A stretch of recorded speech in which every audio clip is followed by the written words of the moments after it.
It was supposed to be just another quiet Sunday morning when Mark noticed the woman and her 4 children sitting on the park bench outside his apartment. They looked lost, cold, and exhausted. The kids clung to their mother like shadows, and the woman's eyes were red, like she hadn't slept in days. Something in Mark's heart told him to stop. Maybe it was because he knew that look, the look of someone who had lost everything and had nowhere to go. After all, not so long ago, he had been in that exact place himself. Mark had been raising his daughter, Emma, alone for the past 6 years after his wife passed away in a car accident. The grief had swallowed him whole, but he clawed his way out for the sake of his little girl. Every morning, he packed lunch, tied her shoes, and kissed her forehead with a smile, no matter how broken he felt inside. Life was a constant juggle between work, parenting, and trying not to drown in bills. But even with the little he had, his heart remained wide open. The woman in the park was Sarah.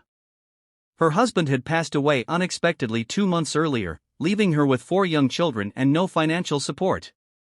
When she turned to her in-laws for help, they told her she was a burden and should leave. With nowhere else to go and no savings left, she wandered the city, sleeping in shelters and park benches, trying to keep her children fed and safe. That morning in the park was her lowest point. She was thinking of going to a church and begging for help when Mark approached her with a simple question: "Do you need breakfast?" What started as a hot meal turned into something more. Mark listened to Sarah's story with tears in his eyes. He had no spare room, no extra income, but he had kindness. "You can stay with me," he said quietly. "Just until you're back on your feet." That night, 5 new people entered Mark and Emma's small 2-bedroom apartment. It was chaos. It was crowded. It was loud. But it was full of life. The first few weeks weren't easy. The kids missed their father. Sarah struggled with guilt and depression. Mark barely had enough groceries to feed everyone. There were arguments over chores, sleepless nights, and worries that piled high. But amidst the mess, something beautiful began to grow. Emma now had playmates, laughter echoed in the hallways again, and Mark found purpose in helping someone rebuild, just as he had once rebuilt himself. Sarah started helping out by cooking and babysitting. Mark picked up extra shifts. Slowly, they learned to move in rhythm. The kids started calling him Uncle Mark, then just Mark, then eventually, on a quiet evening after dinner, Dad. Mark blinked back tears, realizing that somewhere along the way, they had become a family. One winter morning, Mark received a call. His company was expanding and offering him a full-time supervisor position with benefits.